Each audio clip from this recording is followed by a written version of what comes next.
नमस्कार। आज हम स्कंद पुराण की एक ऐसी कहानी की बात करेंगे जो रामायण की अद्भुत शक्ति को दिखाती है। चलिए मिलकर इस कहानी के रहस्यों को समझते हैं। तो सबसे पहला सवाल जो दिमाग में आता है वो ये है कि क्या सिर्फ एक कहानी सुन लेने से जीवन भर के सारे पाप धुल सकते हैं? सुनने में थोड़ा अजीब लगता है ना? पर यही सवाल हमें एक बहुत ही गहरे रहस्य की ओर ले जाएगा। चलिए देखते हैं। तो बात है दुवापर युग की। चंद्रवंश में एक राजा थे, नाम था सुमति, और उनकी पत्नी थी रानी सत्यवती। देखिए, ये दोनों धर्म और सदाचार की जीती जागती मिसाल माने जाते थे। मतलब उनकी पवित्रता के चर्चे दूर दूर तक थे। राजा सुमति सिर्फ एक अच्छे राजा नहीं थे, अरे वो तो गुणों की खान थे।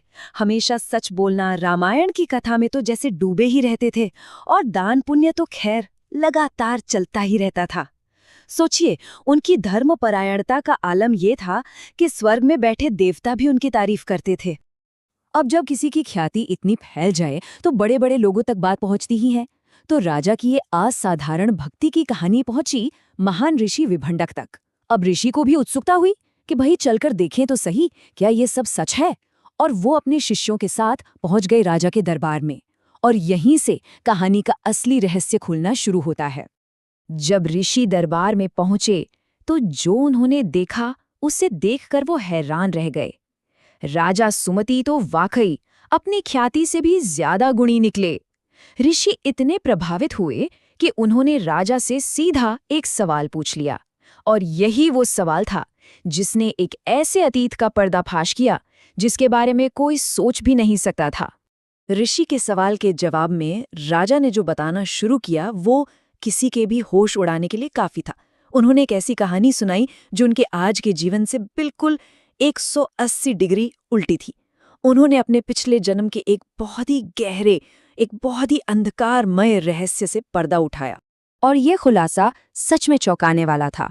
सोचकर देखिए, आज जो राजा सुमति और रानी सत्यवती धर्म की मिसाल हैं, वो अपने पिछले जन्म में ठीक इसके उल्टे थे। उनका जीवन पाप, अनीति और लालच में डूबा हुआ था। कहते हैं ऐसा कोई पाप नहीं था जो उन्होंने किया न हो। अच्छा, तो उस पापी जीवन का अंत हुआ, लेकिन मृत्यु के बाद उन्हें कोई अच्छी गति नहीं मिली, बल्कि उन्हें एक और भी भयानक योनि में जन्म मिला। और यहीं से कहानी में एक जबरदस्त मोड़ आता है। एक ऐसा मोड़ जहां मुक्ति एक ऐसे अनुभव से मिलती है जिसकी उन्होंने कल्पना भी नहीं की थी। देखिए, उनकी मुक्ति का रास्ता कोई आसान नहीं था। मरने के बाद वे दोनों पिशाच बन गए और उन्हें एक तमाल के पेड़ से बांध दिया गया, जहां वो सिर्फ कष्ट भोग रहे थे। फिर क्या हुआ? पवित्र माढ़ महीने में एक ब्राह्मण ने ठीक उसी पेड़ के पास रामायण का 9 दिनों का पाठ शुरू कर दिया। अब ये दोनों तो पेड़ से बंधे थे, हिल भी नहीं सकते थे, तो न चाहते हुए भी उन्हें वो पूरी कथा सुननी पड़ी। ध्यान दीजिए, उन्होंने अपनी इच्छा से नहीं सुना, वो सुनने के लिए मजबूर थे। और फिर एक चमत्कार हुआ। जैसे ही ब्राह्मण ने 9वें दिन कथा पूरी की, ठीक उसी पल वो दोनों अपने उस पिशाच रूप से आजाद हो गए। ये मुक्ति एकदम अचानक हुई, बिल्कुल अप्रत्याशित, और इसका सीधा सीधा संबंध था रामायण कथा के पूरा होने से। लेकिन कहानी यहाँ खत्म नहीं होती। उस अनचाहे सुनने का फल सिर्फ पिशाच योनि से मुक्ति नहीं था। नहीं, ये तो बस एक अविश्वसनीय सफर की शुरुआत थी। वो सफर जो उन्हें आज के इस राजसी वैभव तक लेकर आया। उनकी आगे की यात्रा तो और भी असाधारण थी। जैसे ही वो पिशाच रूप से मुक्त हुए, एक दिव्य विमान आया और उन्हें सीधे भगवान विष्णु के धाम ले गया। वहां उन्होंने न जाने कितने ही युगों तक दिव्य सुख भोगे, और जब पुण्य का फल भोग लिया तब उनका पुनर्जन्म हुआ इस पृथ्वी पर, गुणी राजा सुमति और रानी सत्यवती के रूप में।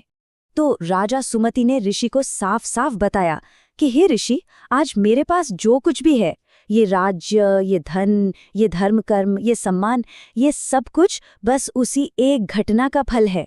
ये सब उन्हें सिर्फ और सिर्फ इसलिए मिला क्योंकि एक बार न चाहते हुए भी उन्हें रामायण की कथा सुननी पड़ गई थी। तो ये कहानी हमें एक बहुत गहरे संदेश तक पहुंचाती है। स्कंद पुराण में बताई गई ये कथा दरअसल हमें रामायण की असीम शक्ति के बारे में बताती है। राजा के अपने शब्द ही इस पूरी कहानी का सार है। उन्होंने कहा, हे ऋषि, सोचिए, जब बिना इच्छा के रामायण सुनने का हमें ऐसा फल मिला है।